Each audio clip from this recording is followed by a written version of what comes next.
Beats by Trill, straight Killerville, dog.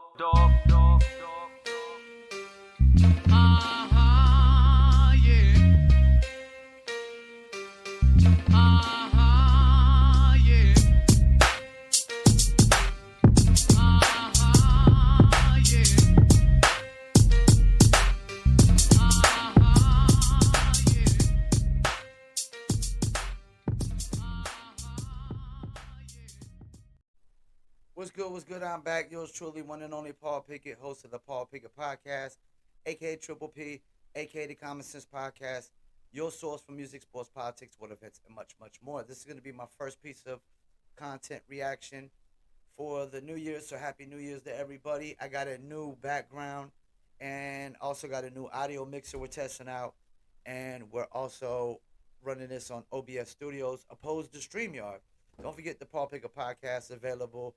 The video version is on YouTube, Facebook, Instagram, Rumble, BitChute, Twitter, and much, much more. The audio version goes to Spotify, Apple, Amazon, Deezer, TuneIn, Stitcher, Slacker, iHeartRadio, and of course, much, much more. All right, let's get into it. First reaction video of the year. This is Brandman. They're reacting to a video where this guy was comparing signing to a record label to posting content on social media. Let's get into it. They tricked you to think that this is all fun and games, or they call you a content creator or influencer or just a regular person. You got 300 followers, 500 followers. It doesn't matter. You're still making content. You are the product. They are the business. You're working for them for free and you're not getting paid. Being on social media is worse than signing a bad record deal. Run that clip. Look at the music industry as these artists, they signed their rights away, they gave away their masters, or these different executives, they took advantage of these artists, and I would never do that if I was in a position. I would always control my master. You signed your masters away for free. If you're on social media, you agreed to let them use your content, repurpose your content however they feel free. You agreed to promote their platform. You're actually making content for them, which they're selling ads against, and you're not getting paid anything. And you've never questioned it one time. So anything that's free, you're the product. That's like an artist going into the studio for 10 hours a day and making an album every single week and never receiving one royalty. Because that's what we're doing. You think you're just making a post. You're making content that they're selling ads against. If there's no platform and nobody's making content, then there's no revenue model for them to make money from. You never thought about it like that. You're literally working for them and you've never got paid for it. You don't own your content. You gave the rights away as soon as you signed up for it. And you want to complain about Diddy. Y'all got 360 deals for free and you okay with that? And I've never heard one person complain. Think about it. They tricked you to think that this is all fun and games, or they call you a content creator or influencer or just a regular person. You got 300 followers, 500 followers. It doesn't matter. You're still making content. You are the product. They are the business. You're working for them for free. You don't have any control of what they do. You can't control who you reach. You don't control your content, and you're not getting paid. Now, before he goes, he says something: you can't control who you reach. Now, you can't control who you reach if you're just posting content. But if you're advertising that content, you can control who you reach. You can reach more people, at least control the market you reach, the type of people that you reach, and what interests they have that you reach. You can control that. Let's keep it moving. There is a truth in the fact that if the product is free, you are the product. Right? We've seen that time and time again. That is the model of the internet. User-generated content is where we hit scale. But I disagree with a whole lot of this shit. So do I. Let's keep it moving. Right? Yeah. Same. Just because of the sensitive topic of actually being in the industry, seeing what artists' deals look like, and the choice you have to wake up and create social media and be on there. Right? Yeah. So yes, I think it rings true that for sure. Yes, they use your content.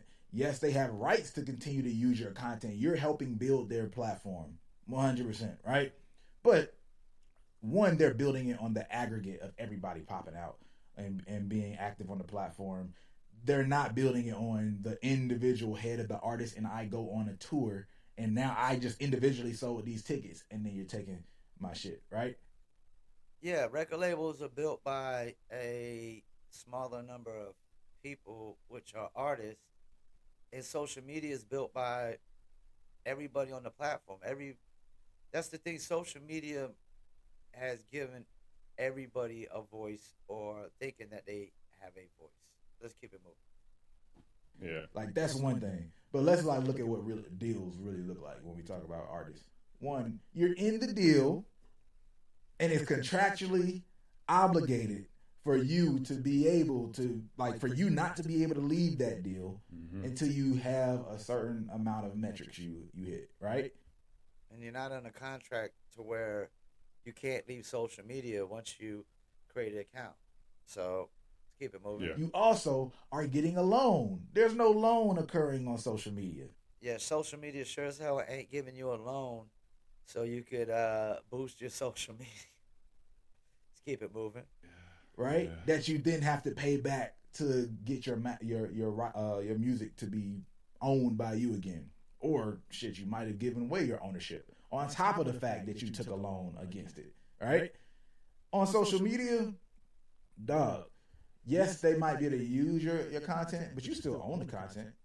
Like there is more licensing than anything. Right? Now that might not be the technical term when you get into the real legal, aspect of things, but you still have the ability to take your content on different platforms. You have the ability to stop posting. You have the ability to like literally delete your content and it not be seen on those platforms for the most part, generally speaking. On top of that, the opportunities, they blew up on social media. Rashad, who's speaking, we have, Which is kind of hypocritical. This whole statement of comparing social media to signing to a record label is kind of hypocritical when you need social media to sign with a record label. I really think they should have compared social media to FM radio. Let's keep it moving. blown up and built a massive like base on social media. So the opportunity to me is so different. You can't say that it's worse. Now, if you said like there's some resemblance, that's not as viral as a statement. You know what I mean? Or you say, shoot, there's some aspects of it, or it just sucks. Like, bro, they kind of screwing you over and just leave the record deal out of it. Then I'm all with that. But once you compare it to a record deal and how bad these record deals really are, and how you actually lock down and they taking your life and your product, nah, bro, it's different. Yeah, let's pump the brakes on that one. I think you should have compared it to FM radio. It's not the same as signing a record label. It's nowhere near. You're not locked in a deal. Social media's not giving you no money. Record labels can drop you anytime they want. They own your masters. They can get in your ear and tell you got to make this song and make that song. As a content creator, you can make what you want to make. People can give you advice and suggestions, but you don't have to take them. So once again, thank you for tuning in to another episode of the Paul Pickett Podcast, and I'm out.